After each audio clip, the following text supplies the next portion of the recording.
$2.2 billion খরচ করে দেশের প্রতিরক্ষা ব্যবস্থাকে ঢেলে সাজানোর পরিকল্পনা নিয়েছে বাংলাদেশের অন্তর্বর্তীকালীন সরকার। এত বিপুল পরিমাণ খরচ ফি দেশের পক্ষে সুবিধাজনক, নাকি অর্থ পাচারের একটা বড় ষড়যন্ত্র চলছে? এমন প্রশ্ন উঠতে শুরু করেছে বাংলাদেশের অন্দরে। অতি সম্প্রতি বাংলাদেশের ক্রীড়া উপদেষ্টা আসিফ মাহমুদ সজীব ভুইয়া ঘোষণা করেছেন, চীন থেকে J-10 CE মাল্টিকোর যুদ্ধ বিমান কেনার সিদ্ধান্ত নিয়েছে তারা। প্রথম প্রশ্ন, ডক্টর মোহাম্মদ ইউনূস হচ্ছেন প্রধান উপদেষ্টা, পাশাপাশি তিনি প্রতিরক্ষা মন্ত্রণালয়ের দায়িত্বপ্রাপ্ত মন্ত্রী। তিনি এ বিষয়ে কোনো বক্তব্য পেশ করেননি, কিন্তু ক্রীড়া ও যুব দফতরের উপদেষ্টা হয়ে দেশের প্রতিরক্ষা নিয়ে মুখ খুললেন কেন? দ্য বিজনেস স্ট্যান্ডার্ডের রিপোর্ট থেকে জানা যাচ্ছে, প্রধান উপদেষ্টার দফতর থেকে এই যুদ্ধবিমান কেনার একটি আনুমানিক ব্যয় রিপোর্ট তৈরি করা হয়েছে। সেটি হলো $60 মিলিয়ন করে 20টি যুদ্ধবিমানের খরচ $1.2 বিলিয়ন। প্রশিক্ষণ, আনুষঙ্গিক যন্ত্র, পরিবহন খরচ এবং আনুষঙ্গিক মিলিয়ে $820 মিলিয়ন খরচ ধরা হয়েছে। পাশাপাশি VAT, agency commission, civil work ও আনুষঙ্গিক খরচ ধার্য করা হয়েছে। অর্থ মন্ত্রণালয় এই বিপুল পরিমাণ খরচ আগামী 10 বছরে পরিশোধ করবে। মানেটা হলো, ফেব্রুয়ারিতে নির্বাচন হলে তারপর যে সরকার আসবে, এই বিপুল পরিমাণ খরচের ভার যাবে সেই সরকারের ঘাড়ে। এই বিপুল পরিমাণ অর্থ ব্যয় করে চীনের কাছ থেকে 20টি যুদ্ধবিমান কেনা নিয়ে প্রকাশ্যে কোনো বিতর্ক শুরু না হলেও নিম্নমানের জিনিস কেনার ক্ষেত্রে দুর্নীতি থাকতে পারে এমন একটি জল্পনা তৈরি হচ্ছে। আর এই দুর্নীতি নিয়েই অতি সম্প্রতি দেখা গিয়েছে তথাকথিত জুলাই যোদ্ধারাই নিজেদের মধ্যে দ্বন্দ্বে জড়িয়ে পড়ছে। বর্তমান উপদেষ্টাদের একটা অংশ যে দুর্নীতিতে জড়িয়েছে, বিপুল পরিমাণ অর্থ কামিয়েছে এবং দেশ ছাড়ায় পায়তারা করছে, এই বিষয়টি তুলে ধরেছেন এনসিপি নেতা তথা প্রাক্তন উপদেষ্টা নাহিদ ইসলাম। একই বিষয় নিয়ে বাজার গরম করেছেন আরও 2 এনসিপি নেতা, সার্জিস আলম এবং আক্তার হোসেন। সেফ এক্সিট বিতর্কে উপদেষ্টাদের নাম প্রকাশ্যে না আসলেও কিছু নাম ভাসছে। তাদের মধ্যে রয়েছেন মোহাম্মদ ফজুল কাভির খান, সৈয়দা রিজওয়ানা হাসান এবং আসিফ মাহমুদ সজীব ভুইয়া। সাংবাদিক মাসুদ কামাল একটি টেলিভিশন টকশোতে দাবি করেছেন, সেফ এক্সিটের প্রথম তালিকায় থাকবেন আসিফ মাহমুদ। এদিকে ক্রীড়া উপদেষ্টা আসিফের নাম বাজারে ঘোরাফেরা করার পরেই তিনি ফেসবুক পোস্ট দিয়ে পাল্টা তোপ দেখেছেন।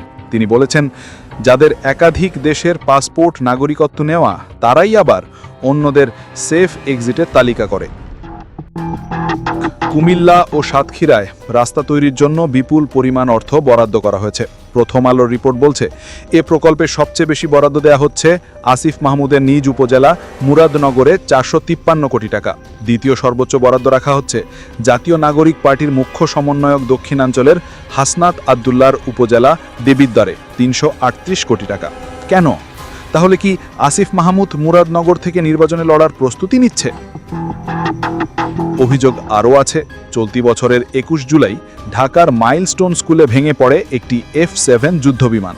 সেই দুর্ঘটনায় মারা গিয়েছিল বহু শিশু সহ 33 জন আহত হয়, 170 জন। তার রেশ এখনও কাটেনি, অথচ সেই চীনা company Chengdu aircraft industry group থেকেই নেওয়া হচ্ছে $2.2 বিলিয়ন 20টি যুদ্ধবিমান। প্রশ্ন হচ্ছে, দেশের এই সংকটময় পরিস্থিতিতে কার সঙ্গে যুদ্ধ করার ষড়যন্ত্র করছেন ইউনূসরা? আর দেশটাকে ভাসিয়ে দিয়ে কেন সেফ এক্সিটের পরিকল্পনা করছেন আসিফ মাহমুদ? আসিফ মাহমুদ কোনো ক্ষমতা বলেই প্রতিরক্ষা মন্ত্রণালয়ের সিদ্ধান্ত নিতে পারেন না, কিন্তু তিনি নিচ্ছেন। নিশ্চয়ই এই কাজে ডক্টর মোহাম্মদ ইউনূসের প্রত্যক্ষ মদত রয়েছে। কিভাবে? কেন? পুরনো কোনো ঋণ? স্যার বলেন যে আমার লাইফটা তো ডিফারেন্ট, আমি ওইখান থেকে আসবো কিনা, এবং উনি বলেন যে তাহলে আমি যখন বললাম যে স্যার আপনাকে ছাড়া হবে না, আপনাকে আসতেই